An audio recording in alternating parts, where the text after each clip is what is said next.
सत साहेब। कल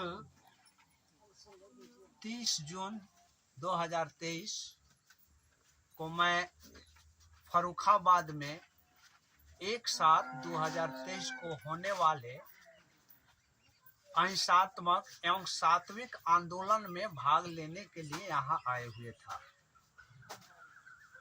करीब 4 से 5 के बीच में, यानी 4 एवं 5 समय बज रहे होंगे कि यहाँ पर पुलिस 4-5 की संख्या में जहाँ पर हम लोग बैठे हुए थे वहाँ पर आए और उन्होंने कंप्लेन एक शिवराज सिंह यादव पिता फूला सिंह ग्राम कढ़ेउली थाना नवाबगंज जिला फर्रुखाबाद का व्यक्ति है जो नाम दीक्षा केंद्र चलवाता है। उसके कंप्लेन को लेकर के ये हमारे नवाबगंज थाना के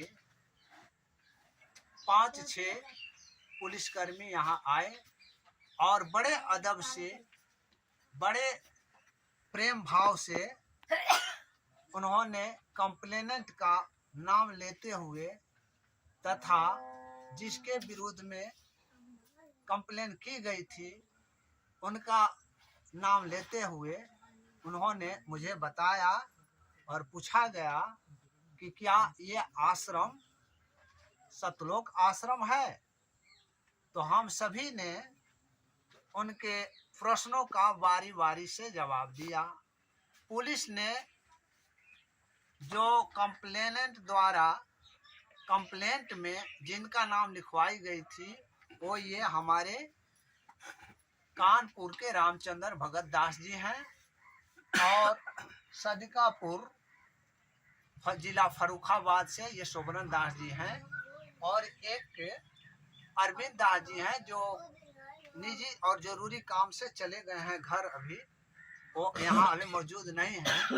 उनके 3 नामों के विरुद्ध में उन्होंने कंप्लेंट दायर किया था। पुलिस ने यहाँ आकर के हमसे भी प्रश्न किया, सभी से प्रश्न किया।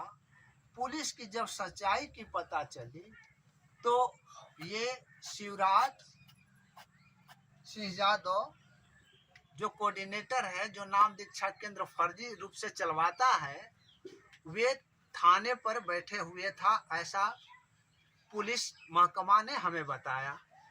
और पुलिस महकमा ने कहा कि आप सभी वहां चल करके और इस बात को आपस में कंप्रोमाइज करें, क्या सत्य है क्या असत्य है, अपनी अपनी बातें वहां रखने के लिए आप लोग चल रहे।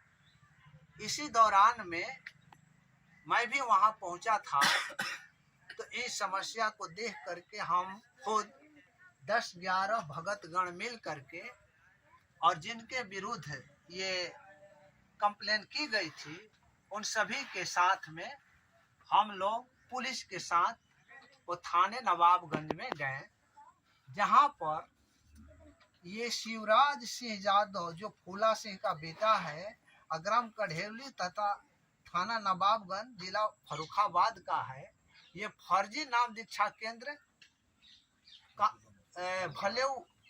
भोलीपुर में चलावाता है और भक्तों को ये संत रामपाल जी महाराज का नाम लेकर के नाम दीक्षा देता है और उससे रुपए पैसे की उगाही करता है, जिसको मतलब ये कंप्लेन करने के लिए, लोगों को दबाने के लिए, इन लोगों को दबाने के लिए कंप्लेन दायर किया था, जिसके संबंध में दरोगा जी ने सारी बातें सुनी और समझे कि ये जो कंप्लेनेंट हैं वह टोटली फर्जी काम करके इन लोगों पर ये दबाव देने के लिए, ये कार्य को नहीं करने के लिए गलत एवं ये फर्जी तरीका से FIR दर्ज कराने के लिए सवाल दिया था। वहां हम लोग पहुंचे तो इतना ही नहीं, ये दुष्ट व्यक्ति जब इसको नहीं हुआ तो चंडीगढ़ नहीं हरियाणा का एक वकील जिसका नाम राजेश खत्री है उसको लेकर के आया था और हरियाणा के लोगों को लेकर के आया था।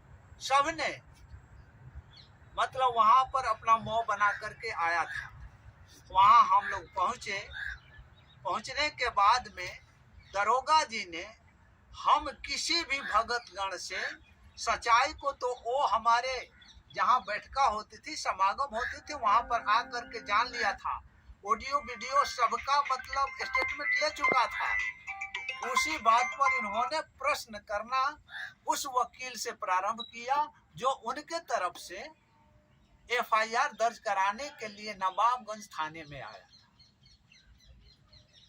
दरोगा ने 4-5 सवाल 10 सवाल किया, किंतु एक भी सवाल का उसने उत्तर न दे करके और निरुत्तर हो करके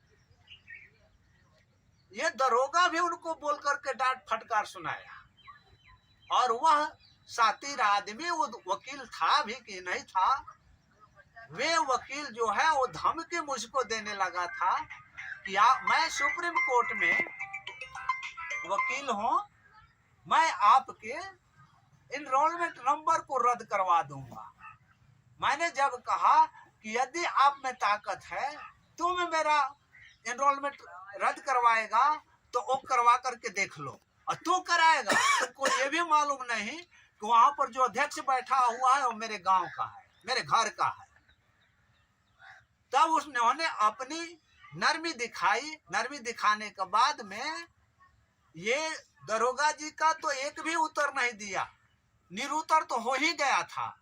दूसरी मुझे प्रेम भाव से कहा कि वकील साहब इधर आइए, और किनारे ले जाकर के कहा कि भगत जी मैं तो पैसे लेकर के आया हूं कार्य करने के लिए, तो मुझे बोलने होंगे। इस तरीका से वकील साहब जो आए हुए थे जिनका नाम राजेश खत्री है, वे दरोगा जी के पूछे हुए प्रश्न को निरुत्तर हो करके और चुपके से सभी लोग 9-2-11 हो गए, भाग गए। वहां दरोगा जी ने अनेकों बार प्रश्न किया कि आप वकील साहब हैं, आप यहाँ क्यों आ गए? जूता का दिखा रहे एपी आप यहाँ क्यों आ गए? एपी सिंह के ऊपर किसी ने ये स्टिकर वगैरह डाल दिया था उसके सर के ऊपर जूता रख कर।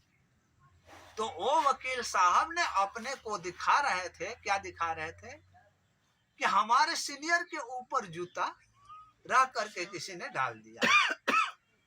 तो दरोगा जी ने कहा कि ठीक है, वो कहाँ हैं, आप यहाँ क्यों आ गए?